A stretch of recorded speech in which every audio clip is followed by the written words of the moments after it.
फिलहाल एक बार फिर तो जो है ग्राउंड जीरो के ऊपर मौजूद हाँ। और फिलहाल जो है मैं हिसार मौजूद हूँ जी। अगर लोकेशन की बात करी जा, मेरे साथ जो शख्सियत आप देखने लग रहे हो, प्रद्युम्न जोशीला जी, जो कि हमारे वरिष्ठ पत्रकार हैं, विश्लेषक हैं, और हर मुद्दे के ऊपर जो है काफ़ी एक्टिवेट रहा करे, काफ़ी एक्टिव रहा करे, और हर मुद्दे पर जनता तक जो है उस मामले का विश्लेषण पहुँचाना काम कराया करे। तो आज इनसे बातचीत करांगे। मुद्दा वही है जो लगातार अपने चल के ऊपर चलना रहा है। बहल थाना क्षेत्र के अंदर दर्ज हुई एक एफआईआर, एक दलित बेटी ने छेड़छाड़ का मामला दर्ज किया, जिसके अंदर प्रमुख रूप से नाम आया किसान नेता रवि आज़ाद। दूसरी बात करा तो रवि आज़ाद ने बार बार नाम लिया भूतपूर्व कृषि मंत्री, वित्त मंत्री जेपी दलाल जी का।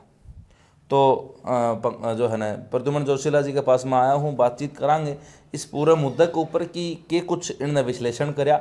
और 8 तारीख का मामला तो लेके कल परसों जो है न्यायिक हिरासत के अंदर रवि आज़ाद जी जा चुके हैं। तो पूरा मामला क्या था, पहले तो प्रद्युम्न जोशीला जी राम राम। राम राम, सभी दर्शकों को भी नमस्कार, राम राम जी। ठीक ठाक सब बहुत बढ़िया, आप बताओ। तो ये पूरा मामला की बात करा तो कि कुछ आपका समझ में आया कि आपका विश्लेषण है इस मामले में देख के?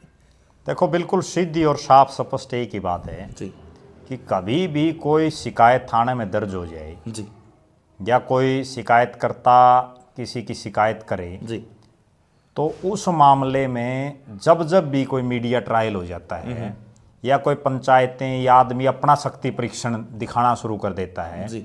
तो बहुत बार ऐसा देखा है कि वो उसी आदमी पर उल्टा पड़ जाता है। मैं 3-4 उदाहरण देना चाहूँगा जिससे दर्शकों को ये समझ में आ जाएगा कि प्रशासन से और सरकार से इस तरह का कोई भी मामला हो जी उसमें जो भी सीधी टक्कर देने का प्रयास करता है जी तो उसको कहीं ना कहीं जो है बड़ी दिक्कतों का सामना करना पड़ता है। जी। जैसे एक उदाहरण रामपाल महाराज का आप उठा के देखो। रामपाल महाराज का जो बरवाड़ा में आश्रम था उसमें हजारों हजार उसने अपने अनुयायी इकट्ठे हो गए थे उनके जी। और बाद में आज देखो कितने साल से जेल में है। ठीक है, सरकार और प्रशासन के सामने अगर कोई आदमी यूं सोचे कि मैं चैलेंज कर देता हूं जी।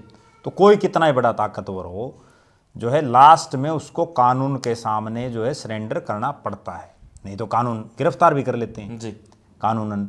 दूसरा मामला राम रहीम के मामले में आप देखो किस तरह से पंचकुला में उस दिन कितने लोग इकट्ठे हुए और उसके बाद आखिरकार क्या हुआ, कितने दिन से वो जेल में है। इसी तरह का एक मामला महम के पूर्व विधायक बाली पहलवान को लेकर के भी था जी। बाली पहलवान को लेकर जब उनका एक मामले में नाम आया तो उसी के घर पे उसी के गांव में हजारों लोग इकट्ठे हो गए थे जी। पुलिस को अंदर नहीं घुसने दिया जा रहा था और उसके बाद देखो फिर बाली पहलवान का क्या हुआ। ठीक है, कोई भी इस तरह का मामला हो इसमें क्या है कि एक तो पेशेंस रखनी बड़ी जरूरी है आदमी को। दूध का दूध और पानी का पानी होता है लेकिन समय लगता है।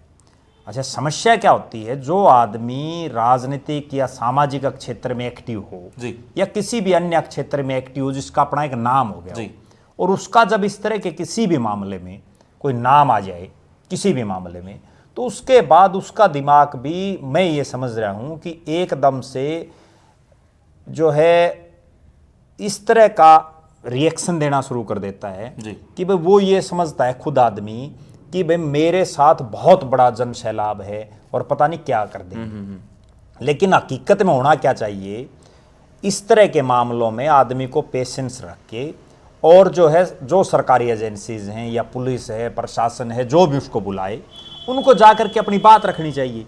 लेकिन भारत में समस्या क्या है बहुत बड़ी, वो ये है कि यहाँ कोई आदमी मान लो किसी का नाम आ गया और उसको गिरफ्तार भी कर लिया, गिरफ्तार करने के बाद अदालतों में लंबा समय चला जाता है और उसके बाद क्या पता हो भाई इज्जत बरी हो जाए, लेकिन उसका जो इतना बड़ा ओरा था किसी आदमी का वो तो जीरो हो गया ना मामला, वो बाद में वो चीजें नहीं आ सकती। और एक ये झटके होते हैं, किसी भी सामाजिक आदमी को एक बार इस तरह का झटका आ जाए तो उसके बाद फिर उभरना बहुत मुश्किल हो जाता है। लेकिन बहुत लोग ऐसे भी हैं जो इस तरह के किसी मामले में जब उनको फंसाया जा रहा हो या फंसा दिया गया हो या उनके ऊपर इस तरह के आरोप लगे हों तो कई ऐसे भी जो हीरो भी बन के उभरे हैं। मैं आपको एक उदाहरण बताऊं, मुझे आज भी वो दिन याद है, जयप्रकाश जेपी बरवाड़ा से विधायक थे और विधायक जब वो थे तो उन पर बड़ी गंभीर जो है आरोप लगा करके एक मामला दर्ज हुआ, उनकी जेल में गए वो, और उसके बाद पोस्टर लगे कि इस आदमी का क्या कसूर था पूरी सार लोकसभा में, और उसका प्रभाव ये हुआ कि वो फिर 2004 का लोकसभा का चुनाव जीते, बहुत जबरदस्त। ठीक है, तो कई बार नेता भी बन जाते हैं, लेकिन असली कहानी क्या है कि प्रशासन का, कानून का मान सम्मान करना जरूरी है। इस पूरे मामले में जो ये रवि आजाद वाला मामला था, इसमें भी अगर शुरू से ही थोड़ी सूझबूझ रखी जाती, देखो अगर किसी ने भी गलत किया है तो उसके साथ भी जो है कानून को अपना काम करना चाहिए, जिसके साथ गलत हुआ है उसको भी न्याय मिलना चाहिए, निर्दोष कोई फंसना नहीं चाहिए। ठीक है, लेकिन जिस तरह से एक ही आदमी को बार बार टारगेट किया जाना कि जेपी दलाल की वजह से, जेपी दलाल की वजह से, जेपी दलाल की वजह से, आज तो जेपी दलाल कहीं कोई सरकार में नहीं है। ठीक है, आज तो हालात ये है कि आप लोहारों की अगर बात करें तो वहां तो विधायक राजबीर फलटिया है। पूरी अगर भिवानी जिले की भी हम बात कर लें तो जेपी दलाल से तो बड़े 3 नेता और हैं भिवानी में। किरण चौधरी राज्यसभा की सांसद हैं, उनकी बेटी श्रुति चौधरी हरियाणा में मंत्री हैं, चौधरी धर्मवीर सिंह भिवानी महेंद्रगढ़ से तीसरी बार के सांसद हैं। जेपी दलाल तो कुछ भी नहीं है। दूसरी बात मैं ये समझ पा रहा हूं कि अगर जेपी दलाल का इतना बड़ा ही रोल हो और वो इतना बड़ा आदमी हो कि वो किसी को भी फंसवा दे, तो फिर वो ये पंचायत करने की फुर्सत थोड़ी मिलती। ठीक है ना। हाँ ठीक है, राजनीतिक आदमी का मैं ये मानता हूं कि इस मामले से जोड़ के नहीं बताता मैं, लेकिन वैसे कोई भी राजनीतिक आदमी हो, कई बार वो किसी एक पक्ष का के लिए फोन कर भी देते हैं, बहुत बार हमने देखा है। ठीक है, लेकिन उसका मतलब वो फोन करते हैं तब भी ये कहते हैं, मैंने बहुत बार देखा है कि भाई जायज होना चाहिए, निर्दोष कोई फंसना नहीं चाहिए, दोषी कोई बचना नहीं चाहिए। लेकिन इस मामले में जिस तरह से, एक तो ये जो सोशल मीडिया का आज के दिन जमाना है ना, इसमें आजकल क्या हो गया, हर आदमी छोटी छोटी घटना कोई भी हो उसी पर लाइव आ जाना। ठीक है, छोटा कुछ होया तुरंत पोस्ट डालना। ये मामला बिगड़ा कहाँ से? जब वो सोशल मीडिया पर शुरुआत कहाँ से हुई? इस तरह की पोस्टें डली कि रवि आजाद की गाड़ी का एक्सीडेंट हो गया, सकुशल है, फलां है, दिकड़ा है, इस तरह की पोस्टें चली जी, उसी से तो सारा मामला हुआ। वरना तो अगर ये शिकायत, जो शिकायतकर्ताओं ने शिकायत दी, उसके बाद रवि आजाद को जाकर के अपना पक्ष थाने में रखना चाहिए था, पंचायत करने की बजाय। सबसे जरूरी तो ये है ना कि आप उनकी सेटिस्फेक्शन करो। और अगर आप पाक-साफ है कोई भी आदमी, और इतना बड़ा पंचायती जो लोगों में फैसले सुलझाता है, यही बात है। ठीक है, बड़े बड़े आंदोलनों में गए, वो खुद जिसने शिकायत दर्ज की उन्हीं के घर चला जाए, बताओ भाई मेरा क्या कसूर है? पंचायती आदमी जा तो सकता है भाई, अकेला ना जाओ, 10 आदमियां लेके चला जाए। लेकिन उस समय आदमी की कई बार सोचन शक्ति, मेरा ये भी मानना है कि कई बार आदमी सोच भी नहीं पाता एकदम से ऐसी चीजें जो मतलब आदमी ने कभी ये सोचा ही नहीं हो भाई ये चीज हो सकती है, और वो एकदम ना आन पड़े।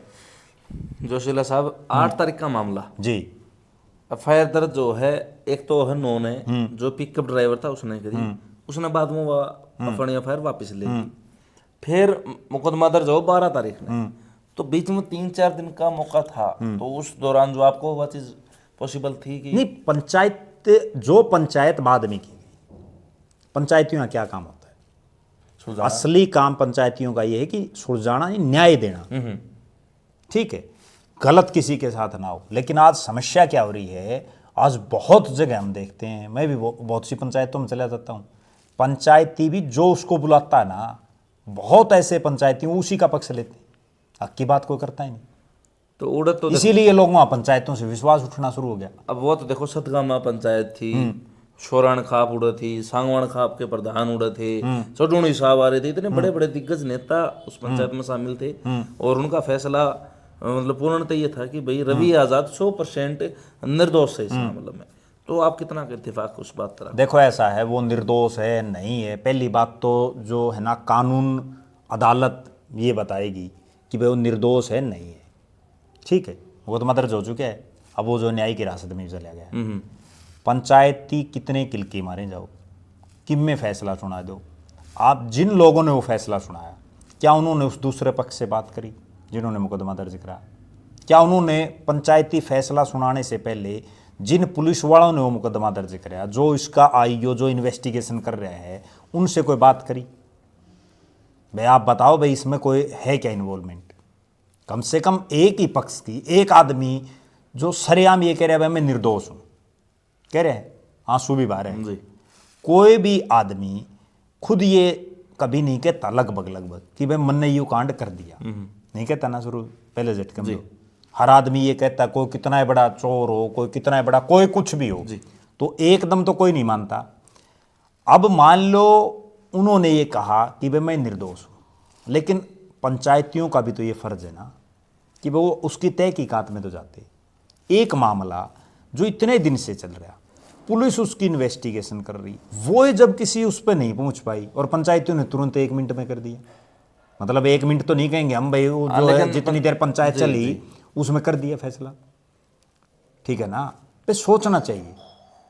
पंचायतों की एक ऐसी परंपरा हरियाणा प्रदेश में और विशेषकर हमारे उत्तर भारत में रही है, भाई पंच परमेश्वर माना जाता है, बिल्कुल ठीक है। आज भी लोग पंच परमेश्वर कहते हैं। उसकी बात एक एक चीज की एक वैल्यू होती है, ठीक है। कोई भी तथ्य रखना पंचायत में, पहले तो ऐसा सिस्टम होया करता भाई झूठ नहीं बोली जा करती पंचायतों में, लेकिन आजकल लोग झूठ भी बोलने लग गए। बहुत लोग ऐसे मिलते हैं नहीं बताते सच्ची बात, जिसका नुकसान फिर उन पंचायतियों को भी भुगतना पड़ता है। आज जब से उसको न्यायिक हिरासत में लिया गया है तब से आप देख रहे हैं सोशल मीडिया पर किस तरह से पंचायतियों की ये धज्जियां उड़ रही हैं। मेरा सवाल ये है जोशीला साहब कि भाई जेपी दलाल और रवि आजाद को चीर प्रतिद्वंदी माना जा लुहारू के अंदर। जनता ये मान रही है कि भाई रवि आजाद लगातार जनता के बीच में एक्टिव रहे हैं, हर मुद्दा ने जो है बेबाकित ठावे हैं, तो इसलिए शायद दलाल साहब ने वो फंसवाए हैं। तो आपको लगता है कि भाई एक पूर्व मंत्री जो है इस तरह अच्छी राजनीति करके और मतलब रवि आजाद ने फंसवाया होगा? देखो मेरा ये मानना है कि जो ये लुहारू शिवानी बैल की जो धरती है, ये रवि आजाद तो अभी 5-7 साल से ही किसान नेता के तौर पर ज़्यादा उभरे हैं। उससे पहले भी इस इलाके में बहुत से किसान नेता हुए हैं। ये इलाका ऐसा रहा है जो मुआवजे की मांग को लेके, नहरी पानी की मांग को लेके वर्षों तक यहाँ बड़े बड़े नेता हुए हैं जिन्होंने बड़े बड़े आंदोलन किए हैं। लेकिन पिछले 5-7 साल से इसमें भी कतई कोई दो राय नहीं कि इस लुहारू में लगभग जितने एजिटेशन हो रहे हैं उनमें रवि आजाद की एक प्रमुख भूमिका रही है। लेकिन प्रतिद्वंद्वी के तौर पर मैं इसलिए नहीं मान रहा कि रवि आजाद ना तो किसी पार्टी में मेरे ख्याल में, ठीक है, ना वो कोई चुनाव लड़ने के उसमें अब तक तो कम से कम नहीं दिख रहा। भविष्य में क्या पता कौन आदमी क्या करे। और जेपी दलाल तो यहाँ लगातार जो है पिछले 4 चुनाव लड़ चुके हैं लगातार, ठीक है। और इस पूरे लुहारू में अभी आज किसी ने में अगर देखें लगातार 4 चुनाव लड़ने वाला जेपी दलाल इकलौता नेता है, ठीक है। तो कोई राजनीतिक प्रतिद्वंद्विता तो मुझे कहीं नजर नहीं आ रही। दूसरी बात, जब कोई आदमी सत्ता में होता है और एमएलए और मंत्री बन जाता है तो निश्चित रूप से उस इलाके में बहुत से ऐसे लोग होते हैं जिनको एक लड़ाका किस्म का कहते हैं। वो जो है आम जनता की आवाज़ उठाने के लिए हर संभव प्रयास भी करते हैं। अच्छा, ये वायरल इसलिए हो जाते हैं कि एक तो एमएलए हो कोई नॉर्मल, उसके खिलाफ कोई आवाज़ उठाता हो तो बहुत ज़्यादा सा गौर नहीं देते लोग। आज 90 विधायक हैं और जो दर्शक देख रहे हैं उनको भी ये 90 के नाम याद नहीं होंगे, बहुत से ऐसे मिलेंगे, ठीक है। 90 छोड़ो 50 के नाम नहीं याद मिलेंगे। लेकिन कोई मंत्री बन जाता है और वो भी एक पावरफुल मंत्री हो तो उसके खिलाफ अगर कोई आदमी लगातार बोल रहा है किसी भी मामले को लेकर और वो उसी का डिपार्टमेंट कृषि से संबंधित था लगभग मामला, तब जो है वो एकदम से हाइप एक क्रिएट हो जाती है और वो एक नेता बन जाता है। तो रवि आज़ाद भी इसी तरह से एक नेता बना। लुहारू में जो आंदोलन होते रहे उसके बाद जो है वो प्रदेश स्तर में अलग अलग इलाकों में जाता रहा। तो जो आपने प्रश्न पूछा कि भाई जेपी दलाल ने उनको फंसवा दिया हो, इस तरह की चर्चाएं हैं।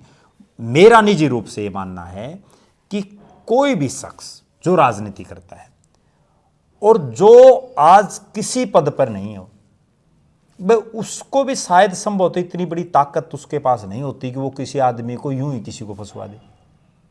मेरा निजी रूप से ये मानना है।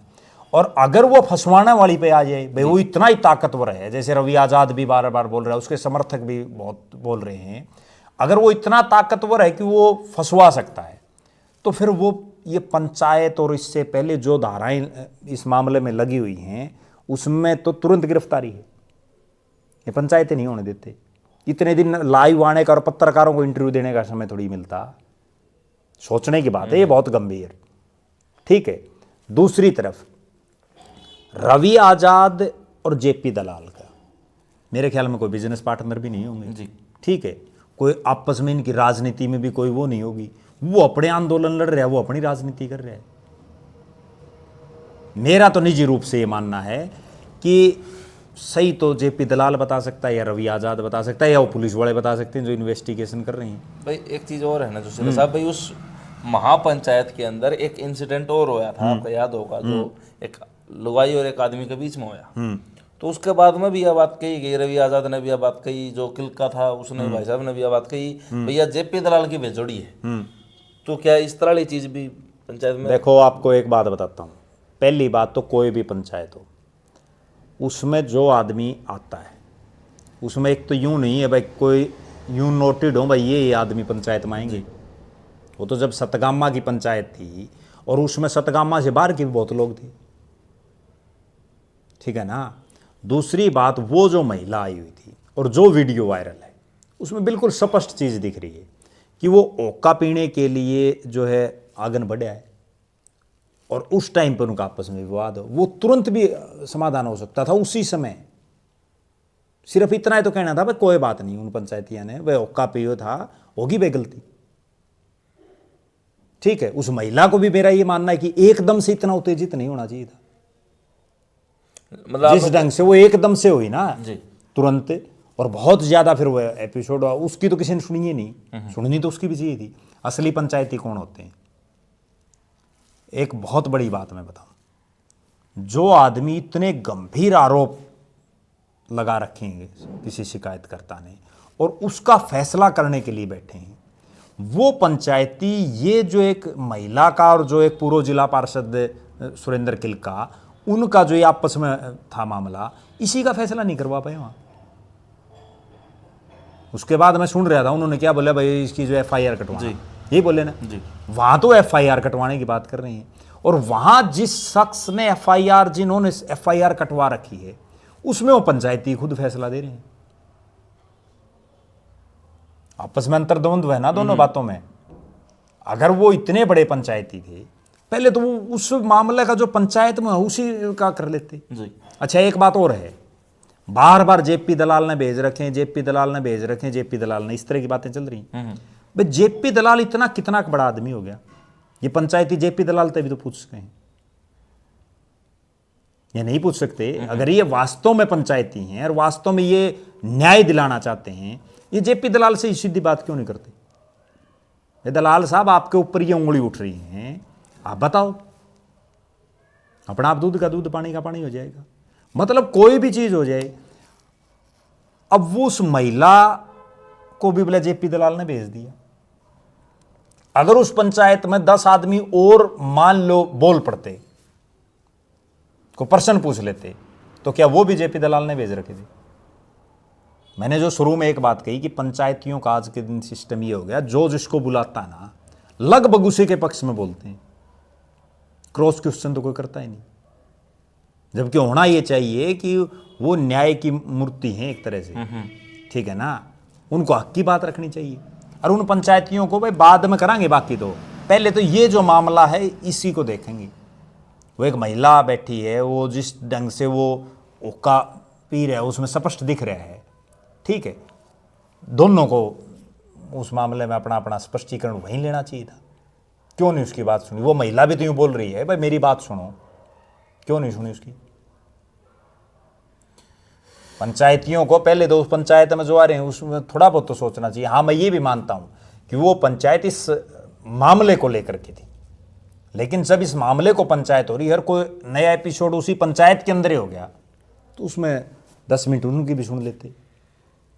दूसरी बात भाई, मैं ये बात कह रहा हूँ जोशीला साहब की, भाई 2 छोरी हरियास सिद्धनवा की हैं, एक हरियास का है, एक अपना जो है ना भाई गोकुलपुरा का है। तो वो सतगामा में उड़े सारे, वो जो है ना घूम फिर के उड़े, अड़ोसी पड़ोसी काम है सारे। हाँ, सतगामा कमाए आए हैं। तो फिर क्या वो चीज़ मतलब उड़े सतगामा में उड़े कंप्लीट हो जाए, और वो मतलब शायद बाहर के आदमी या मतलब जो है ना यूं एक बड़ा मैटर, एक महापंचायत का रूप देना। पहली बात तो मैं यही समझ रहा हूँ कि वो महापंचायत बुलानी क्या जरूरी थी? भाई रवि आजाद न्याय, अब रवि आजाद न्याय पंचायती कौन है फैसला करने वाले? भाई समाज देखो दो आप एक चीज देखो, मान लो उन पंचायतियों ने उसको निर्दोष साबित कर दिया ना, कर दिया जी। उसके बाद वो क्यों पकड़ा गया फिर? नहीं, दो चीजें हैं मैं समझ पा रहा हूँ कि एक आदमी अगर प्रशासन की नजरों में गलत है और समाज की दृष्टि में ठीक है, एक आदमी समाज की दृष्टि में ठीक है लेकिन प्रशासन की नजरों में गलत है, तो ये दो अलग अलग चीजें हैं भाई। एक आदमी समाज में रहने आदमी, सामाजिक आदमी जो पंचायत में जा है, बड़े बड़े मुद्दे उठावे है, तो उसने न्याय मांगे नु है पंचायत भाई मैं समाज में मेरा उठना बैठना रह जा, नहीं तो लोग मन दोषी आम जनता नहीं, बात उसकी ठीक है, क्योंकि जो आरोप है ना वो बड़े गंभीर हैं जी, इसलिए बात उसकी ठीक है। लेकिन उस पंचायत ने निर्दोष साबित करने के बाद और फिर पुलिस ने उनको गिरफ्तार कर लिया, अब वो पंचायती क्या कर रहे हैं? वो भी तो एक सोचने वाली बात है ना। ठीक है, दूसरी बात, कहीं ना कहीं उन पंचायतियों ने भी, इसमें दो नहीं बल्कि तीन पक्ष हो गए। एक खुद रवि आजाद का हो गया, एक जिन्होंने शिकायत दर्ज करवाई वो हो गया, और तीसरा पक्ष जो पुलिस इन्वेस्टिगेशन कर रही है वो भी हो गया, और चौथा पक्ष कहीं ना कहीं जेपी दलाल से पूछना चाहिए था, क्योंकि बार बार जब जेपी दलाल को टारगेट किया जा रहा है तो उससे भी तो पूछना चाहिए था उन पंचायतियों ने, भाई बताओ भाई आपका बार बार नाम आ रहा है, आप क्या कहना चाहो? दूध का दूध और पानी का पानी तो तभी होता। ठीक बात है। अब रवि आजाद ने पंचायत बुला ली, ठीक है, खुद लाइव आ करके अपने आप न्याय मांग रहे हैं, ठीक है, हर आदमी का अधिकार है, न्याय मांगना चाहिए, लेकिन सारा सिस्टम करने से पहले जो मैंने शुरू में एक बात कही, आदमी कोई भी हो अगर वो निर्दोष है, उसकी गलती नहीं, कई बार आदमी की वैसे भी एक आधा का नाम लपेटा जाओ, देखा ना मामले में, ठीक है, करणियों 4 और नाम लिखा दें 20 के, बहुत बार देखा।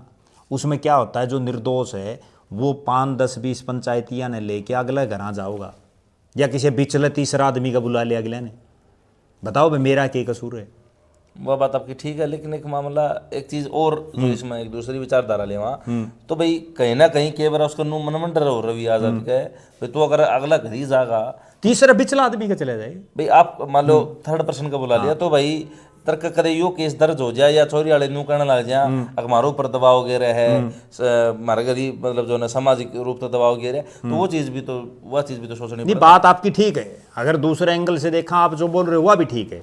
भाई आदमी ने जब उसका मान लो गंभीर आरोपों में नाम है और फिर अगला कर रहे हैं, बात आपकी भी जायज है, लेकिन मेरा कहने का अभिप्राय ये है कि वो महापंचायत करने से पहले जो 20-30 उस इलाके के प्रबुद्ध से लोग थे उनको बुला करके उनके बीच में अपनी बात वो रख सके था, ठीक है। एक खास बात और होती है, कोई यहाँ यूं नहीं है भाई कोई 50 किलोमीटर दूर का आदमी है, अड़ोसी पड़ोसी गांव गुआंड में आदमी का यूं बता देते हैं भाई ये कैसा आदमी है, नहीं बता देते हो तो बताओ, ठीक है। और जो आदमी सारा दिन खुद पंचायत में जाता हो, जो खुद फैसले करता हो, जो इतने बड़े आंदोलन लड़ रहा है, उसको कम से कम सूझबूझ अपना करके शुरू में 20-30 आदमी या 5, 10, 20 जो प्रबुद्ध लोग हैं उनसे बात करनी चाहिए थी। हो सकता उन्होंने करी भी हो, क्या पता सिरे ना चढ़ी हो, इस बात का ना मन ने पता ना आपने पता, ये तो उस रवि आजाद ने पता या उन पंचायतियों ने, लेकिन इसका एक सिस्टम होना चाहिए था। और दूसरा, जो पीड़ित पक्ष है जिसने FIR दर्ज करवाई है उनसे भी कम से कम बात करनी चाहिए थी। हमने बहुत ऐसे भी मामले देखे हैं भाई पुलिस केस हो जाओ हैं उसके बाद भी समझौते हों, अब भाई जो मन में खटास है वो मर्डर तक के भी समझौते हुए हैं, बहुत बार हुए हैं। लेकिन एक तोड़ियापन जो बोलते हैं ना, तोड़पन, वो तोड़पन भी कई बार सेज जाता है। एक चीज और है इस मामले में, अगर अभी बात करा तो लोग अपने अपने राय दे हैं। जिस तरह मैं लगातार इस मुद्दे जुड़ रहा हूँ तो सवाल आवे हैं कि भाई लड़की के पिताजी का यो कहना है, जिस तरह कल एक फोन आया भाई ने सवाल मतलब जिक्कते भी आप बैठो अगली बार चर्चा हो तो पूछियो कि भाई उसमें लड़की के पिताजी ने कहा भाई रात ने लड़की बाथरूम वगैरह के लिए जो है निकली थी करते बारे, तो उन्होंने वो क्यों निकली रात ने, ठीक है। दूसरा भाई वह लड़के उसे टेम जो है ना गाड़ी लेके उड़ा आ गए, तो यह चीज़ ने लगा हजम को नहीं हुई। तो उस चीज़ ने आप किस तरह देखो कि रात ने क्या हम घर से बाहर मतलब नहीं निकल सकते भाई? देखो ऐसा है, हर आदमी स्वतंत्र है, निकलने तो निकले भी हैं, सारे निकले हैं, लेकिन कई बार वो कोइंसिडेंस भी बन जाता है और अब उनकी कोई बात हुई है नहीं हुई, वो तो जब पुलिस कॉल डिटेल निकालेगी तो अपना आप सारा क्लियर हो जाएगा। लेकिन 1 मिनट में तो किसी को दोषी और किसी को निर्दोष नहीं साबित किया जा सकता ना। ठीक बात है। वो तो इन्वेस्टिगेशन का मतलब क्या है?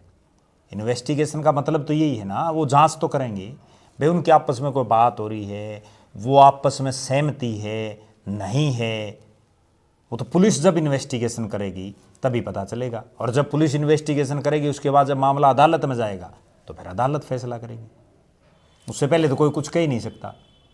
एक लड़की आड़ा का सवाल और था। वो लड़की का भाई था, चाचा था, पता नहीं, उसे धनवा थे।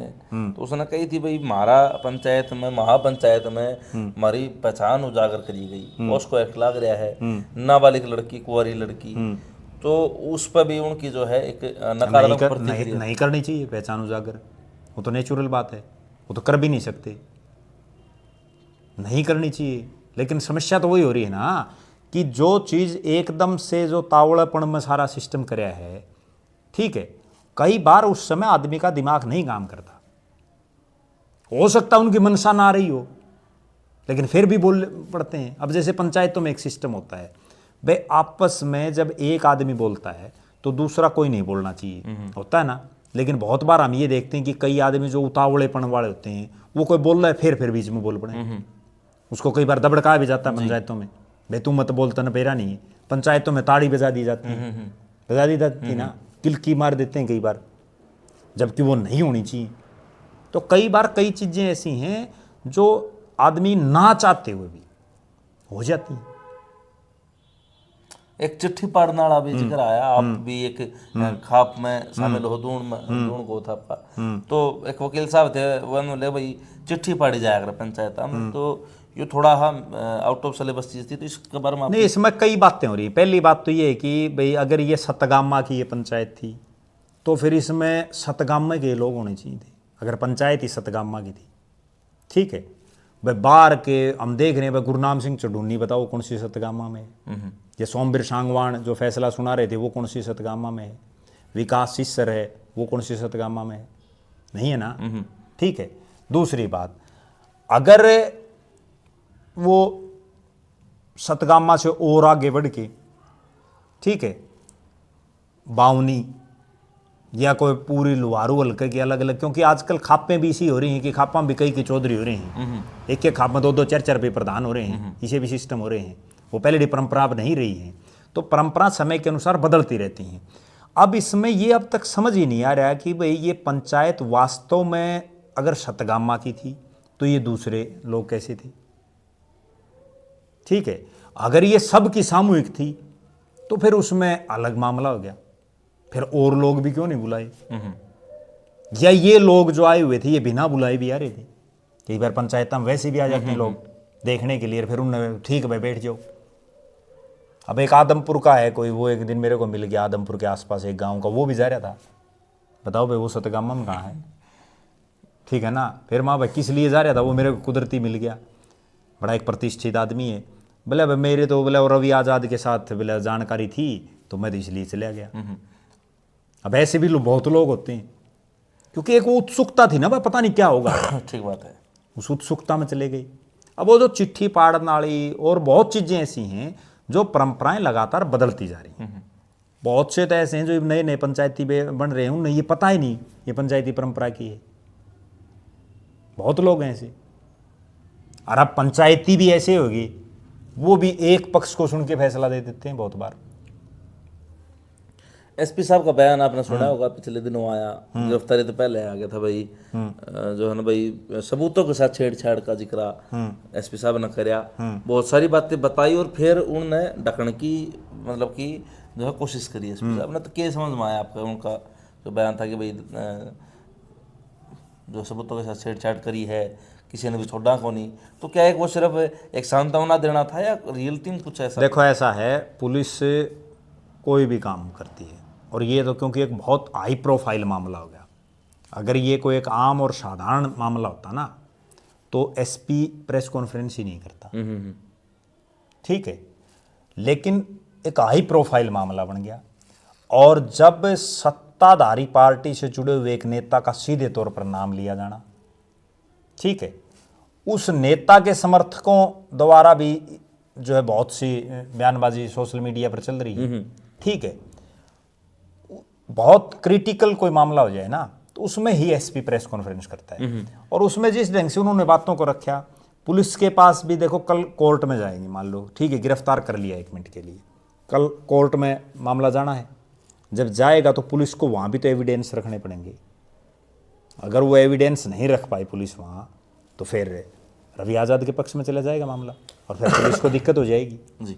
ठीक है, यूं तो फिर कोई किसी ने गिरफ्तार कर लेगा, कोई ना कोई तो एविडेंस पुलिस के पास होता है तभी तो वो गिरफ्तार करती है, नहीं तो पुलिस भी तो फंस सके है। ठीक बात। हमने बड़े बड़े पुलिस अधिकारी देखे हैं फंसते। अच्छा, दूसरी बात अभी करा तो जिस तरह एक कलंग के सरपंच साहब हैं, उनका जो है मैं पॉडकास्ट करके लिया था और उसमें उन्होंने सवाल उठाया कि भाई ब्रजभूषण जब मंत्री का जब नाम आया था, पहलवान बेटियां का जो मामला था, तो उसमें भाई रवि आज़ाद ने तत्काल प्रभाव से गिरफ्तारी और फांसी की मांग करी थी, और आज जब उन पर पड़ी तो उन्होंने का पंचायत करा है। तो क्या परिस्थितियां अलग अलग नहीं है ये दोनों, या सेम देखो आप इन दोनों बता? देखो ऐसा है, कई बार आरोप किसी भी आदमी पर कोई भी लगा देता है, आपसी आरोप प्रत्यारोप खूब चलते हैं, लेकिन आरोप लगा देने से किसी पे या एक एफआईआर दर्ज हो जाने से वो दोषी नहीं होता। ठीक बात है, झूठा ठीक है। केस भी उसका है। बहुत बार हमने ये देखा है कि वो आरोप झूठे मिले। ठीक है, अब ब्रिजभूषण वाला मामला हो सकता है, मुझे नहीं पता आपने किसका लिया, लेकिन आपने जिनका लिया हो सकता है वो राजपूत हूँ सरपंच।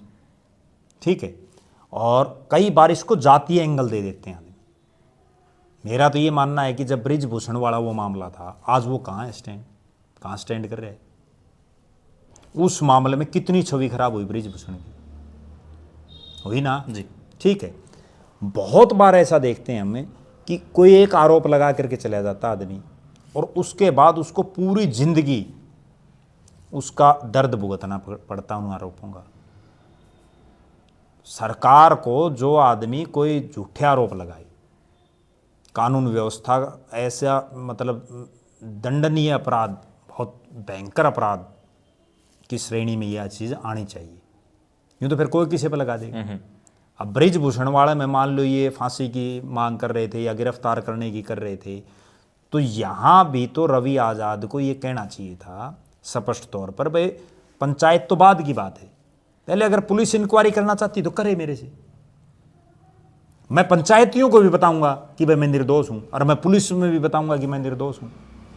कई बार आरोप लगा देता है कोई भी, और वो आदमी साबित नहीं कर पाते। बहुत बार हमने ये भी चीज देखी है। अच्छा, एक बड़ी खास बात ये होगी, पिछले कुछ 1 साल से कोई भी मामला हो, सबसे पहले उसको जातीय रंग देने की कोशिश की जाती है। सबसे पहले सिर्फ ये ढूंढा जाता भी वो है किस जाति का। बहुत बार हमने ये देखा है, राम कुमार गौतम और अरविंद शर्मा का जो हरियाणा की विधानसभा में मामला था ना, दोनों ब्राह्मण थे, अगर एक किसी दूसरी कास्ट का होता ना तो पूरे प्रदेश में बड़ा सिस्टम खड़ा वो जातीय संघर्ष हो जाता ना। ठीक, और दोनों के ऊपर आपस में इतने गंभीर आरोप दोनों ने लगाए।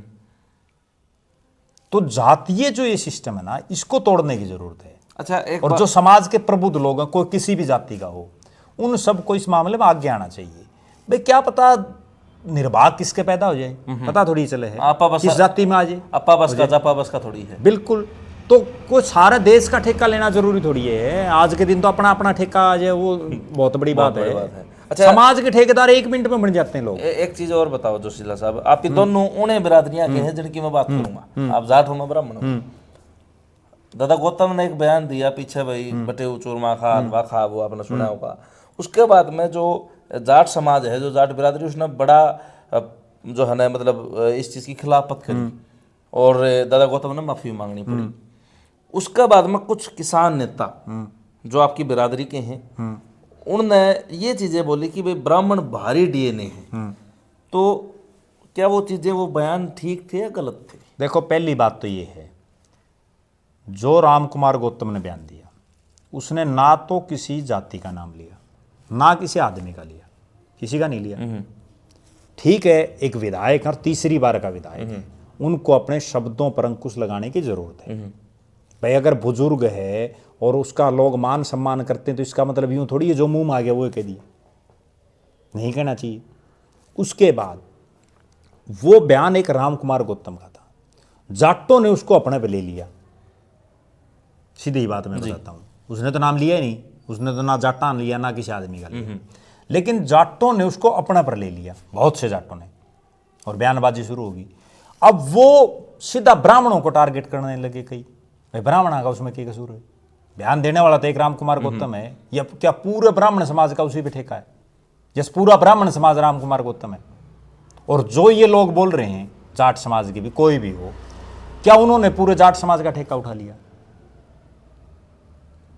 हाँ, आप राम कुमार गौतम ने बात बोल ली है, आप राम कुमार गौतम को। और मेरे एक चीज और नहीं समझ में आती, आजकल ये सोशल मीडिया का एक ऐसा जमाना आ गया कि हर आदमी तुरंत लाइव आके ना अपनी बात रख दे, तो वो उस मामले नहीं सोचता है नहीं भाई असलियत कहाँ है। सही बात, मामला क्या है कि अभी मैं आपको एक बिल्कुल ताजा ताजा उदाहरण देता हूं।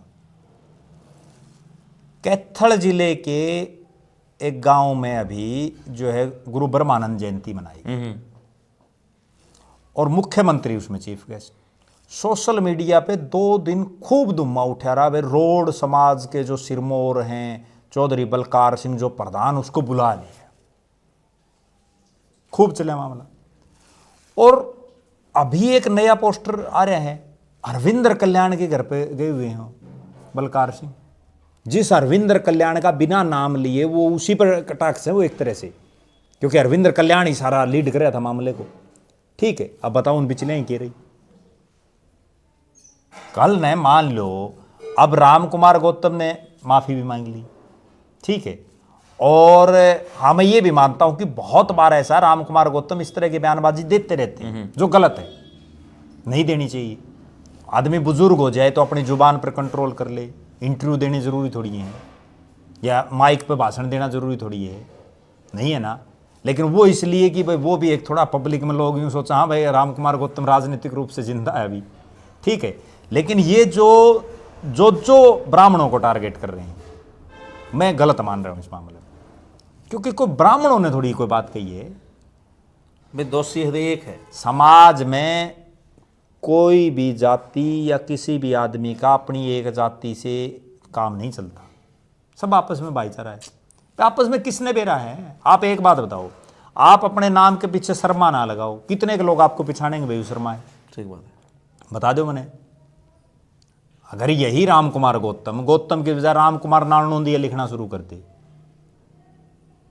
तो कितने के लोग नहीं यूं पता चलेगा भी वो ब्राह्मण है। ठीक बात। लेकिन आज के दिन सिस्टम ऐसा हो गया कि कोई भी चीज हो, मंत्री कितने बने जब्दी आ जाएगा, ब्राह्मण इतने बने, जाट इतने बने, फलाना इतने बने, यूपीएससी में आईएएस कितने लगे, ठीक है। अरे वो आईएएस लग रहा है, उसको भी आप जातियों से तोल रहे हैं। टीम इंडिया में खिलाड़ी है तो भैया इस बरादरी का उसको भी उससे तोल रहे हैं, ठीक है ना। मैं मेरे नाम के पीछे जो जोशीला लगा रखा है ना, वो इसीलिए लगा रखा है। हाँ भाई, उस तनु कोई ठीक बराबर है कि नहीं, मैं सारी जाति बराबर हैं, सब मान सम्मान करते हैं। अभी एक जाति से बंध के रहना नहीं चाहिए आदमी ने।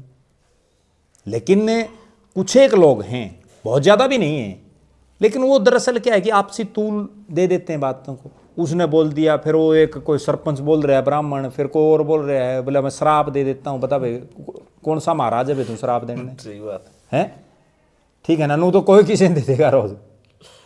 तो ये इस तरह की बयानबाजी पर अंकुश लगाने की जरूरत है।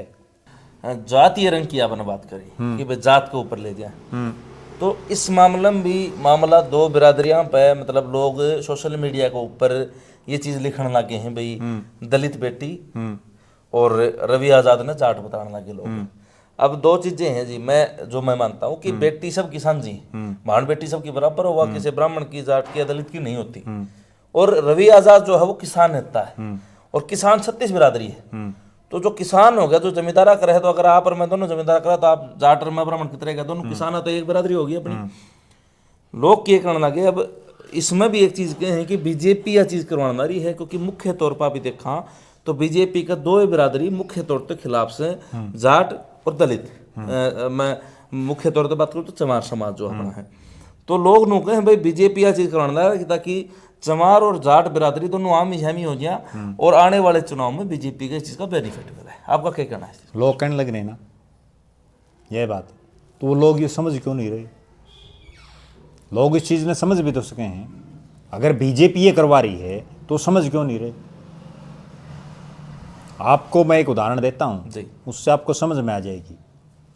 बाडड़ा हल्का सबसे ज़्यादा किसान बाहुल्य, हाँ जी, जाट बाहुल्य, जाट बोलते और वहाँ एमएलए कौन बनया? बीजेपी का बनया ना, उमेद पातुआ। जी। क्यों बनया? वो यूं थोड़ी है भाई बीजेपी ने वहां जाट नॉन जाट कर दिया या क्या कर दिया। वो इसलिए बनया कि कांग्रेस ने वहां एक ऐसे कैंडिडेट को टिकट दे दी जिसका और कोई लेना देना नहीं था।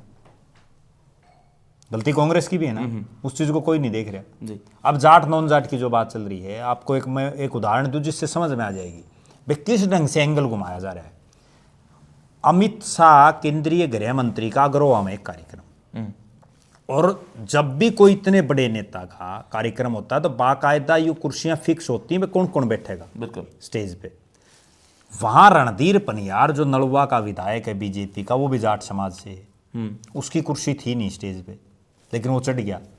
उसके बाद उसको कह दिया भाई आप नीचे उतर जाओ, उतर गया, बात खत्म। उसके बाद क्या रंग दिया गया, खूब चला सोशल मीडिया पे कि भाई एक जाट विधायक था, ये जाट समाज का था इसलिए उसको उतार दिया। उन लोगों को ये नहीं पता रणधीर पनियार ने अपना जो पूरा राजनीतिक जीवन है वो किस नेता के साथ गुजारा? कुलदीप बिश्नोई जी के साथ। चौधरी भजनलाल और कुलदीप बिश्नोई। और उनको लोग क्या कहते हैं? सबसे बड़ा गैर जाट नेता कहते हैं ना। बताओ फिर, अपने आप इन्हीं बातों में विरोधाभास है। जितने जाटों के बड़े गांव थे उनमें रणधीर पनियार का रिजल्ट उठा के देखो, और जब मतलब वो उतार दिया तो भले जाट नेता है। लोगों का जो सतर हो रहा है ना सोचने का, वो केवल वो सिर्फ जातीय एंगल देख रहे हैं हर बात में।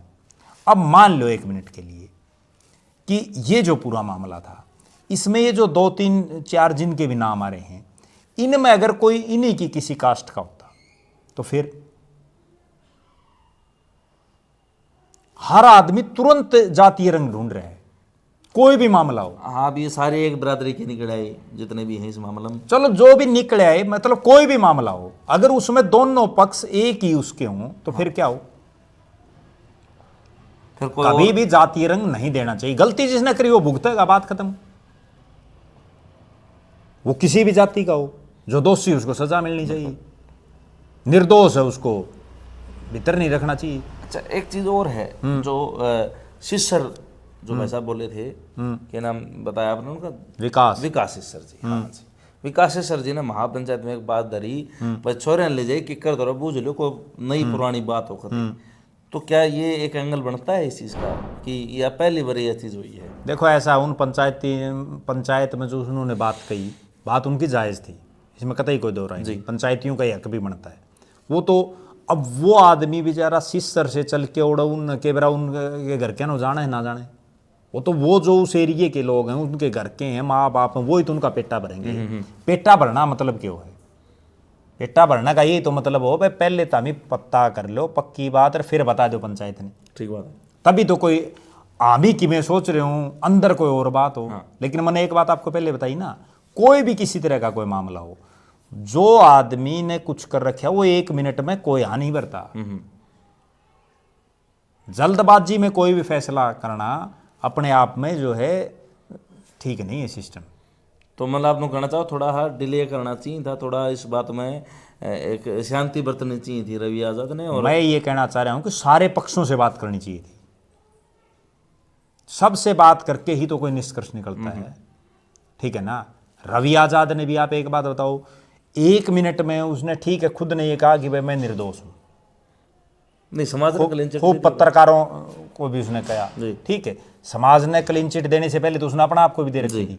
उसने ये भी कहा था भाई जेपी दलाल मुझे फंसा रहा है, भाई रवि आजाद ने तो ये बात बोला था कि अगर मैं दोषी हूँ हाँ तो मेरे को सजा भी दो, इसी को पड़वास चौबतरा के ऊपर पीपल के ऊपर फांसी दे दो। हाँ यही बोला था। नहीं, बात उसने सही कही, लेकिन उसने जो बात सही कही वो दरअसल असली कहानी क्या हुई कि पंचायत में जिस ढंग का एक सिस्टम बनया, उसके बाद एक इस तरह का माहौल बनाया गया, और जो सच्चाई भी थी कि भाई दूसरे पक्षों की नहीं सुनी गई, एकदम से फैसला दे दिया, उसमें कई एंगल हैं। एकदम से कोई भी चीज, क्योंकि मामला बड़ा पेचीदा है, ठीक है। अगर इतना आसान होता तो इब्ने सुलझ लेता, बड़ा पेचीदा मामला है। और पुलिस भी ये नहीं है कि अभी तो इसमें इन्वेस्टिगेशन करके असली तो जब अदालत जब फैसला करेगी तो ये माना जाएगा। दूध का दूध पानी का पानी तो तभी होगा।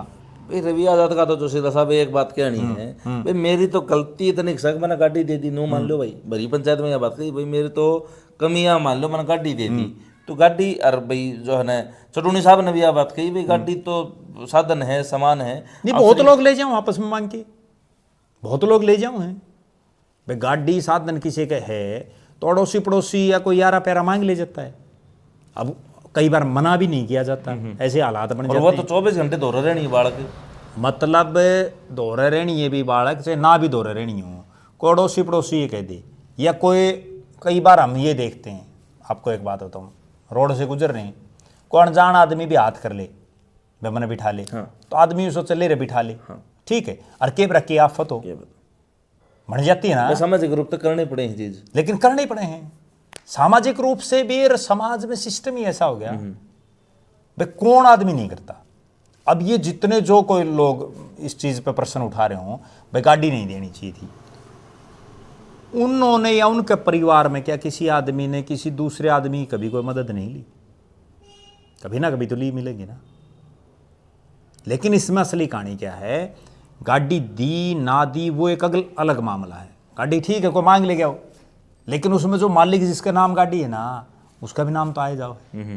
बहुत बार देखे हमने, कई बार आप यूं कौन देख दे भाई गाड़ी किसी के नाम से वह बेच दी, नाम कौन तरवाई, अगले नकड़े एक्सीडेंट कर दिया, तो मालिक ने तो बहुत नहीं फंसेगा कौन? मालिक फंसेगा ना भाई, सवारी सामान की खुद जिम्मेदार है, इसीलिए तो ये चीज़ लिखी जाती है। तो शायद इसीलिए शायद चढ़ने के लिए गुण पिसदा हो। देखो वो तो जब अदालत जो फैसला करेगी उसके बाद होगा। अभी उस चीज़ पे आप ये नहीं कह सकते भाई उसका कोई रोल था नहीं था, या वो कोई बात छुपा रहा है। कई बार आदमी ये है कि उसका रोल ना हो लेकिन उसको पता हो किसी बात का, ठीक है, और वो छुपा लेता है। कई बार इस तरह की भी घटनाएं हो जाती हैं, लेकिन वो तो जब इन्वेस्टिगेशन चलेगी ना तभी पता चलेगा। अभी कुछ कहना बहुत जल्दबाजी है। और अभी एक असली बात ये भी है कि भाई आप पे भी सिर्फ जो चीज़ें चल रही हैं उन्हीं पे तो बात कर रहे हैं। बिल्कुल, जो हकीकत है वो तो या तो जिन्होंने वो दरखास्त दी है उन्हें पता, या जिनके नाम आ रहे हैं उन्हें पता, या जो इन्वेस्टिगेशन कर रहे हैं उन्हें पता। हाँ भाई क्या भगवान, बस हम तो जो चीज़ें चल रही हैं समाज में, जो वायरल हैं आज के दिन, उन्हीं पर विश्लेषण कर। बिल्कुल। अच्छा, दूसरा एक चीज़ और उसका है, जैसे लड़की वालों ने मेरे को बताया था कि भाई जो उस पंचायत के बाद में कमेटी करने गई थी, कुछ उसमें बोला गया था भाई एक कमेटी बना रहे हैं। हाँ, तो कुछ उड़े के सदगम्मा के आदमी गए करने, और उन्होंने ये बोला कि भाई लड़की का पिताजी की तो इतनी हिम्मत है को नहीं कि यो केस दर्ज करवाते, तो भाई हमारे ऊपर जो है भाई दबाव डालने की कोशिश भी करी है। तो क्या कोई अपनी आवाज़, देखो आज के दिन सबकी हिम्मत है, कोई किसी का दबुआर नहीं, ठीक है, सब स्वतंत्र हैं। आज के दिन किसी को भी कम आंकना किसी भी मामले में वो आदमी की मूर्खता होती है, ठीक है। अगर मान लो उनके परिवार में उनकी बेटी के साथ कोई गड़बड़ हो रही है तो वो क्यों नहीं करवाएगा? यूँ तो फिर जो गरीब लोग हैं या जो कमज़ोर हैं किसी भी तरह से, वो तो फिर दब के रह जाएंगे। एक चीज़ और है जोशीला साहब जो मेरी समझ में आई कि भाई जो पिकअप ड्राइवर था उसकी एक वीडियो वायरल हुई, आपने देखी, वो जो पुलिस ने वो बयान देने लग रहा है, और जो पंचायत में उसने जो बयान दिए हैं तो उनमें विरोधाभास दिखा गया दोनों चीज़ों। अगर वो पहले बयान पर टिक जाए तो सीधा राह पड़ा था, सीधा सिंपल केस था वो, या फिर दोबारा जो बयान उसने बाद में दिए हैं उन पर चलना तो भी सीधा सिंपल है, लेकिन दोनों बातों में बदलाव आ गया। कोई भी मामला पेचीदा तभी होता है जब उसमें आप जिससे बात करें वो जब पूछताछ में बात घुमाओगा ना, तभी तो पेचीदा बन जाता है। अब कौन से की बात पर विश्वास करे? अब उसकी पहली बात पर विश्वास करे, दूसरी पे करे? इन्वेस्टिगेशन नाम किस चीज़ का है? यही तो है ना। आदमी मतलब जो घुमा फिरा के जब बातें करते हैं तो थोड़ा पकड़ में ही गुनिया हुआ। अगर स्पष्ट रूप से एक बात बताओ, कोई भी मामला हो जिसने कोई गलत काम कर रखा है अगर वो खुद जाके यूं कह दे भाई मन ने ये गलत काम कर रखा है, मेरी ये गलती है, जरूरत ही नहीं कहेंगी, बात खत्म होगी उड़ाई। और इन्वेस्टिगेशन हो गया, ठीक है ना। लेकिन आदमी जब उसको घुमा फिरा के कहे तभी तो ये लंबा प्रोसेस चलता है, सालों साल निकल जाते हैं इन मामलों में। अब इस मामले में अब रवि आजाद हिरासत में है, ठीक है, खूब चल रहा है भाई, गिरफ्तार कर लिया, गिरफ्तार कर लिया। एक चीज और मैं जोड़ दूं उसमें, न्यायिक हिरासत में है और रवि आजाद जी ने ऐलान कराया है कि भाई मैं भूख हड़ताल पर रहूंगा, जब तक मैं अंदर हूं तब तक मेरे को न्याय नहीं मिल जाता, तब तक मैं अन्न जल ग्रहण नहीं मैं उसी बात पा रहा हूं। अब मान लो कल को इसको क्लीन चिट मिल गई जी, जब मामला अदालत में चलेगा, तो फिर आज जो रवि आजाद के साथ बीत रही है, क्या वो दिन, वो जो इसका दुख जो है उसकी कोई भरपाई हो सकती है? नहीं हो सकती, नहीं हो सकती ना। इन चीज़ों पर भी तो सोचना चाहिए। मैं तभी तो आपको एक बात कह रहा था कि भाई भारत में एक ऐसा सिस्टम जरूर होना चाहिए कि अगर किसी ने किसी पर झूठे आरोप लगाए हों तो उसको उससे डबल सजा जरूर होनी चाहिए, ताकि उसको पता तो चले, क्यों तो फिर कोई किसी का नाम ले देगा। अब भाई आज जो परिवार पीछे है, अब रवि आजाद तो अंदर है, लेकिन जो पीछे परिवार है वो एक मानसिक प्रताड़ना भाई महसूस करना नहीं, नेचुरल बात है। अगर वो देखो, अगर उसका कहीं कोई रोल है और वो उसमें दोषी पाया जाता है तो ठीक है, लेकिन अगर उसको क्लीन चिट मिल गई कल ने तो क्या बीतेगी? तो अब जो ये समय चल रहा है इसकी कौन भरपाई करेगा? एक चीज और देखने में आई जोशीला साहब, आप ही रोजाना सोशल मीडिया यूज करा हाँ, और जितने भी किसान नेता अपना हरियाणा में आज के दिन जो 5, 7, 10 मुख्य है अभी देखा, तो रोजाना किसी न किसी मुद्दे पर अपन बोलते मिलेंगे। लेकिन एसपी साहब के बयान के बाद में, एसपी साहब की प्रेस कॉन्फ्रेंस के बाद में किसी भी किसान नेता कोई भी बयान पॉजिटिव नेगेटिव नहीं आया अब तक। तो यो क्या कारण है, क्यों जो है समाज चुप है? देखो, पहली बात तो ये है कि कोई भी इस तरह का मामला हो जो बड़ा पेचीदा है और बड़े गंभीर आरोप हैं, तो उसमें हर आदमी एक तो बोलने से बचता है। वो महापंचायत में तो बोल रहे हैं, वो सब बोल रहे हैं, महापंचायत में बोले हैं, महापंचायत के बाद वो प्रेस कॉन्फ्रेंस होगी। अब जब उनको पकड़ लिया, अब आप देख लेना और कम बोलना शुरू कर देंगे। ये केवल उसके मामले में नहीं है, कोई भी इस तरह का मामला हो। अब रामपाल महाराज के कितने भगत थे जब तक वो नहीं पकड़ा गया था, उसके बाद कम हुए हैं ना, ठीक है। अब तो ठीक है, दोबारा से एक बार फिर मामला चल पड़ा, नहीं पीछे देखो आप जी, राम रहीम का कितना बड़ा नाम हो गया था, और पकड़ने के बाद वो शांत हो गया था एक बार मामला पूरा, ठीक है। लोग पक्ष में बोलने से भी हिचकिचाने लग जाते हैं। बाली पहलवान 2 बार विधायक बना एमएम की जनता ने, बिल्कुल। और आज देखो आप राजनीतिक हालात। ये नहीं, कोई भी हो, गामा में भी अगर किसी को पकड़ लेना तो उससे भी लोग बतलाना बंद कर देते हैं, पुलिस पकड़ ले जाए तो। हाँ, बचन ना जटा बरा नको इस दौर ना अबे केवरा के आफत हो रहा है। एक चीज और है जोशीला साहब, और जब संकट की घड़ी हो ना किसी के ऊपर, तो सबसे पहले जो उसके साथ लागणी है ना, जो नारे लानी है, वो ही दूर हो जाए। उगता सूरज ने सलाम है। बिल्कुल। अच्छा एक बात अगर यही रवि आजाद, इसकी गिरफ्तारी ना होती, नहीं पकड़ा जाता, और पुलिस ये कह देती, या एसपी साहब प्रेस कॉन्फ्रेंस करके ये कह देते भाई रवि आजाद का कोई रोल नहीं मिला, हीरो बन जाता, अगले दिन इसके घर लाडू बांटनी पाऊँ, इसके नारे लानी पाऊँ। अब दिलजीत सिंह सियाग जो सिसाया के हमारी गोती भाई हैं, क्योंकि नौकड़े और सियाग एक मैनेजर है, मैं आपने बता दूं थोड़ा, तो वो अंदर हैं और किसान जाट आंदोलन में अंदर हुए थे, कौम खातर वो भीतर चले गए, गिरफ्तारी हो गई उनकी। लेकिन अब लोग जो है ना कतरा हुए हैं, तो ये चीज़ जो आदमी कौम खातर या किसी भी काम खातर अंदर गया, तो क्या लोगों को समर्थन नहीं करना चाहिए? ऐसा है, एक मूवमेंट कोई भी हो ना, वो उस मूवमेंट में कुछ एक लोग ऐसे होते हैं जो एकदम से अग्रेसिव टाइप के होते हैं। कोई भी आंदोलन एकदम भड़की हुई क्रांति से कामयाब नहीं होता। बहुत बार हमने ये चीज़ें देखी। गुजरात में हार्दिक पटेल की अगुवाई में कितना बड़ा आंदोलन चला था, आज क्या असर है। राजस्थान में कितना बड़ा गुर्जर आंदोलन चला था, आज क्या आउटपुट है। हरियाणा में कितनी बड़ी जाट मूवमेंट, जाट आरक्षण की चली थी, ठीक है, आज क्या हालात है। ये तो जो कुछ एक लोग एकदम से अग्रेसिव होके बयानबाजी कर देते हैं, कुछ और बोल देते हैं, और फिर जब अपना पा जाए ना आदमी पर, जब भीतर चले जाते हैं तो अड़ोसी पड़ोसी भी साथ छोड़ देते हैं। तो आदमी को, मेरा कहने का अभिप्राय ये है कि कोई भी आदमी हो, उसको अपनी औकात से ज़्यादा काम नहीं करना चाहिए। कई बार आदमी यूँ सोच रहे, इसीलिए तो कहते हैं आज के समाज में भाई भगत सिंह तो पैदा होना चाहिए, लेकिन हमारा नहीं पड़ोसी को होना चाहिए, क्योंकि आज वो चीज़ें चल ही नहीं सकती। वो एक समय था, ठीक है ना। आज आप एक बात बताओ, दलजीत सियाग वो अंदर, आज उसके बाहर उसके परिवार के साथ क्या बना रही जी, ठीक है। लेकिन अब इसे लोग भी मिल जाएंगे ये कहने वाले भाई उसने क्या जरूरी था इतना भगत सिंह पैदा होना, और उस दिन लोग उसके जो है ना यानी मिल जाएंगे ना, सपोर्ट में थे उस ठीक दिन है। लोग। उस दिन भी मैं बता तो रहा हूँ आपने, सारा समाज उस दिन भी नहीं था। नहीं उस दिन, लेकिन एक जत्था, वो कुछ एक लोग हो हैं जो एक अग्रेसिव मोड के हो ना, जो किलकम किलका रहे हैं, उसके बाद वो उसका लास्ट वाला वो तो नहीं देखते। अब जाट मूवमेंट में कितने घर बर्बाद हुए, आप ये देखो, कितने लोग मारे गए, कितने लोगों में मुकदमे चल रहे हैं, आज उनका क्या हाल है। और जो उसको लीड करने वाले थे वो बता दो। यूं नहीं, आपको एक और उदाहरण दे देता हूँ आपने, इससे ही आपको समझ में आ जाएगा, ज़्यादा दूर जाने की ज़रूरत नहीं है।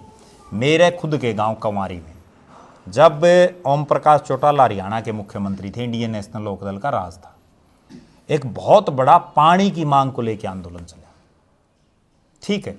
और लगभग 100-125 गांव जो आसपास के, जिसमें चाहे तुसाम का इलाका हो, चाहे उस समय का बवानी खेड़ा हो, आंसी हो, आदमपुर हो, मतलब आसपास के बहुत से गांव, वो हर रोज़ वहाँ थे। और उसके बाद जो मैंने एक बात कही ना, आदमी की औकात या शोर से ज़्यादा पाँव नहीं पसारने चाहिए कभी भी, और जिसने भी शोर से ज़्यादा पाँव बाहर पसारे हैं उसको उसका नुकसान होया गया है। मैं खुद उस चीज़ का जो है प्रत्यक्षदर्शी हूँ। वहाँ लगातार धरना चला 6 महीने, खूब बड़े बड़े नेता, मतलब भारत की राजनीति को जो लोग हिलाने का काम करते हैं वो भी वहाँ थे, खूब एग्रेसिव भाषण भी देते, भाई ये कर देंगे वो कर देंगे, ठीक है। 6 महीने वो आंदोलन चला। उसके बाद जो उस आंदोलन को लीड लोग कर रहे थे, उन्होंने एक ऐसा फैसला ले लिया जिसने उस आंदोलन को तोड़ दिया। वो फैसला क्या लिया, पहले वो कंवारी गांव के बस स्टैंड पर बैठे थे, हर रोज हजारों लोग आते, रास्ता जाम, और एक फिक्स टाइम कर रखा था भाई 10 से 5 बजे तक रोड जाम, उसके बाद जो है खुल जाएगा। बहुत लंबा आंदोलन चला 6 महीने। एक फैसला ले लिया भाई अब जो है हम जमालपुर में जाम लगाएंगे, जमालपुर में लोग नहीं निकल के आए। अगले दिन फिर फैसला ले लिया उसके कुछ दिन बाद कि भाई अब बवानी खेड़े में करेंगे। बवानी खेड़े, मुझे आज भी याद है वो मामला, बवानी खेड़े में पुलिस ने इतना लाठीचार्ज कराया, घोड़ा पुलिस तक, ठीक है। लगभग 200 लोगों पर मुकदमे दर्ज, चोट चाट आ गई। खुद उस समय का जो मौके का विधायक था रामकृष्ण फौजी, वो भी गिरफ्तार कर लिया पुलिस ने। उन लोगों की वर्षों तक तारीखी पड़ी, ना वो पानी आया ना कि में, और उसके बाद में जिनकी तारीख पड़ी वो भुगतते, उन्होंने भुगता। बाद में वो आंदोलन बढ़ ही नहीं पाया। इसीलिए तो मैं कहता हूँ कोई भी आंदोलन हो, जब वो पीक पर चला जाए ना, तो उस समय देखो सरकारें मान लो 10 मांगे हमारी, 10 की 10 कोई सरकार नहीं दे पाती कई बार। अगर वो 10 में से 9 मान ली, 8 मान ली, तो वहाँ जो है पीक पर आने के बाद उसको छोड़ देना चाहिए। नहीं तो फिर जब थोड़ा सा भी अग्रेसिव है मामला और पुलिस ने लाठीचार्ज कराया, मुकदमे हुए, किसी की टांग टूटेगी, किसी की बाँह टूटेगी, उसके बाद पूरी ज़िंदगी याद रखो। और जिनकी तारीख पड़े दिनों में कई तो मर गए बेचारे, ठीक है ना। तो इस तरह के कोई भी हो, आदमी ने वो बात कहते हैं ना, अपने दम पे ही कूदना चाहिए, अपने दम पे उछल कूद करनी चाहिए। जेठ के सारे थोड़ी ना भाई, हाँ, दूसरे के सारा काम कौन चल रहा है, ठीक है ना। अब इतना बड़ा, एक बात बताओ, एकदम भगत सिंह बनना जरूरी थोड़ी है, भगत सिंह भी एकदम थोड़ी बनया है। और उसके साथ तो एक बहुत बड़ी यूनिटी, बहुत बड़ा सिस्टम था भगत सिंह के साथ, तभी तो भगत सिंह बने। और फिर भगत सिंह का नाम क्यों है, क्योंकि उसने शहादत दी थी इसके लिए। यहाँ तो एक छोटा है, एक मुकदमा दर्ज हो जाए तो उसके बाद लोग यूँ कहें हाँ भाई वो भगत सिंह हो रहे हैं। चलो बहुत बहुत धन्यवाद प्रद्युम्न जोशीला जी, इतना समय आपने दिया और काफ़ी खुल की बातचीत करी आपने, जो रवि आज़ाद मामला था उसके ऊपर भाई, और एक विश्लेषण, क्योंकि देखो फिलहाल प्रशासन अपना काम करने लग रहा है, तो किसी को भी गलत या ठीक नहीं कहा जा सके, क्योंकि अब कहने वाले कौन है, ठीक बात है, ठीक है ना। कोई चीज़ सामने आ रही हो ना, कोई तथ्य सहमी आ रहा हो ना तो हम कह सकते और ना किसी को कहना चाहिए। तो अभी फिलहाल एक संयम बरतना चाहिए जनता ने और ठंडा पड़ना चाहिए भाई। इंतजार करो प्रशासन की चार्जशीट का कि वह क्या करें, क्या पता जिस चीज़ खतरा पे लड़न लाग रहे हैं, जो जनता मांग करने लाग रही है जिस चीज़ की, फिर रवि आज़ाद ने न्याय मिले तो क्या पता जांच के बाद में वो प्रशासन जो है क्लीन चिट दे दे रवि आज़ाद ने। और आज जो हम बातचीत कर रहे हैं, जो लोग अलग अलग तरीके के विचार धरने लग रहे हैं कमेंट बॉक्स में भी, ओरली भी, ठीक है, आमी शामी भी, तो वह चीज़ें के बराबर बदल जाए, वो परिस्थितियाँ बदल जाए, तो थोड़ा हाँ धैर्य धरने की जरूरत है। इसीलिए मैं जोशीला साहब के पास में आया कि नाम तो जोशीला है लेकिन संयम बरतन की जो है प्रद्युम्न जोशीला जी जरूर जनता ने कहेंगे, और वह चीज़ उन्होंने करी भी है, विश्लेषण कराया है, क्योंकि लगभग लगभग बातें अपने शामी हैं। कुछ बातें ऐसी हैं जो अहम हैं, फैक्ट जो हैं वो अपने शामी नहीं है, ना तो जोशीला साहब ने मेरा ना मन पता ना आपने पता, अभी जो बात सुना हाँ, जो देखा हाँ, उनको ऊपर रोजाना जो है चर्चा कर लिया हाँ। तो अब पुलिस प्रशासन अपना काम करे है, भगवान देखने लग रहा है, दूध का दूध पानी का पानी जरूर होगा, क्योंकि उनका अगर भाई भगवान के घर में देर है अंधेर नहीं है, तो टेम लाग सका है लेकिन न्याय जरूर होगा। और दोनों ये सदस्य, दोनों शख्स जो तीनों इस मामले में जो है, वो बेटी है वह भी सबकी साझी है भाई, इसी आपकी जी मेरी। रवि आज़ाद है वो किसान नेता है, सब खतर पिछड़ा गरीब कमज़ोर किसान सबका मसीहा है, सब खतर आवाज़ उठावा है, प्रोटेस्ट में जा है, और लगातार हम देखा हाँ कि सरकार तो लोहा लेने का काम करे है। तीसरे हैं अपने जो भूतपूर्व कृषि मंत्री वित्त मंत्री जेपी दलाल जी, वो एक दिग्गज नेता हैं, और जैसा जोशीला साहब ने कहा कि भाई 4 बार लगातार चुनाव लड़ने वाले एकमात्र ही वह कैंडिडेट हैं अब आज के दौर में, उससे पहले तो बहुत लड़ ली जी, आज के दौर में जी फिलहाल जो बिल्कुल हाँ जी, फिलहाल के दौर में 4 बार जो है लगातार कोई कैंडिडेट रहना छोटी बात नहीं है, तो दिग्गज नेता है और इतना बड़ा पद पर कृषि मंत्री वह रह चुके हैं, तो उनका कार्यकाल भी आपने देखा है। तो सीधम सीधा भी किसी के ऊपर भी आरोप प्रत्यारोप नहीं लगाया जा सकता, नहीं लगाना भी नहीं चाहिए भाई, और फैक्ट न जान के और शांत रहना चाहिए, जातीय रंग नहीं देना चाहिए कि आप एक दलित वर्षी जाट, क्योंकि उसमें भाईचारा अपना छठी बिरादरी का टूटा है। राजनीति मैं तो मानूँ कि राजनीति वाले राजनीति करें। अब पीछे सांसद महोदय ने धर्मवीर सिंह ने एक बयान दिया था जोशीला साहब की भाई हम तो कट्ठे साहब वहाँ, ये जनता बावड़ी हो रही है। धर्मवीर सिंह ने बयान दिया था वो अलग बात है, मैं सारी अनाख्यां देखने लग रहा, ठीक है ना। जब पार्लियामेंट की कार्रवाई होती है मैंने वो भी देख ली, विधानसभा की वह भी देख ली, सारे इकट्ठे बैठे हैं, ठीक है।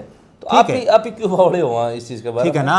लेकिन ये बस आपस में बयानबाजी, हम क्यों उस चीज़ ने लेके चलना कि यो फलानी बिरादरी का, यो फलां बिरादरी का, तो वह चीज़ नहीं होनी चाहिए। थोड़ा संयम बताना चाहिए। उस परिवार के साथ भी संवेदना है, मेरे चैनल की भी और हम दोनों की भी, जो बेटी के साथ में उनको भी न्याय मिलना चाहिए, और न्याय तुरंत प्रभाव से मिलना चाहिए, और जिन्होंने गलत कराया है उसको सजा मिलनी चाहिए, निर्दोष कोई फंसे ना जी। तो प्रशासन भी देखो तत्परता तो लाग रहा है, लगातार कड़ी तो कड़ी जोड़ने लग रहा है, तो वह भी मुस्तैद काम लाग रहे हैं, और थोड़ा जल्दी जो है थोड़ा अगर हो जाए है तो लोगों में। और एक चीज़ और बताऊं, इतना जब कोई संवेदनशील मामला हो जाए ना, उसमें पुलिस प्रशासन की जिम्मेदारी और ज़्यादा बढ़ जाती है। तो भाई आम अगर कोई मामला है तो उसमें ढीलापंथी चाल सका है, लेकिन इसमें थोड़ा जल्दी, क्योंकि लोगों के जो है टकराव होने की संभावनाएं बनी हुई हैं जो नहीं होना चाहिए। तो सभी दर्शकों तो यह उम्मीद है भाई जोशीला साहब कि भी मैं जो है ना इनके विचार भी जो आप सुनो और विचार धरने हैं अपने। कोई सवाल अगर आपका जोशीला साहब तय है तो जरूर धरना, ताकि मैं अगली बार आके इनसे पूछ सकूं कि आप कैसा हो। तो जो है अपने विचार जरूर धरने हैं। जोशीला साहब आप भी जो प्रार्थना करना चाहो जनता तो वो आप रखो, उसके बाद हम वीडियो की एडिटिंग कराएंगे। बिल्कुल यही है कि कोई भी मामला हो उसमें संयम बरतना सबसे ज़्यादा ज़रूरी है, धैर्य रखना ज़रूरी है। कुछ एक ऐसी चीज़ें होती हैं जो हम सबको नहीं पता होती, ठीक है, वो या तो जो उस मामले में इन्वॉल्व हैं उन्हीं को पता है, ठीक है। तो बिना बात के कोई बात आगे नहीं बढ़ानी चाहिए जिस चीज़ का पता ना हो। और पुलिस प्रशासन से भी, सरकार से भी ये भी हमारी मांग है कि इस मामले में तुरंत प्रभाव से जितना जल्दी हो सके उतना जल्दी न्याय मिलना चाहिए। दोषी जो है उसको सज़ा मिले और कोई निर्दोष जो है फंसे ना। जी। तो दूध का दूध पानी का पानी करो भाई, प्रशासन से भी यह उम्मीद है। और एक बात और है, कोई भी मामला हो सबसे ये अनुरोध है कि उसको किसी भी मामले को जातीय एंगल पर नहीं तोड़ना चाहिए। बिल्कुल, कि अब जोशीला साहब खुद किसान बिरादरी जाट बिरादरी दाव, लेकिन ये खुद नो के भाई अगर दोषी वह अगर हैं तो ये उनके खिलाफ मिलेंगे। कोई भी हो ठीक है, उसमें सब जाति न- की है। सब नहीं ये चीज़ होनी बिल्कुल, चाहिए। कोई- दोषी की कोई जाति नहीं होती भाई, दोषी दोषी हो है, निर्दोष निर्दोष है, चाहे वो कोई भी हो, कुछ भी हो। तो अपनी राय करनी है, वीडियो शेयर करनी, चैनल सब्सक्राइब करना, सारे दर्शकों से चिताई अनबाण बहनों। राम राम जी।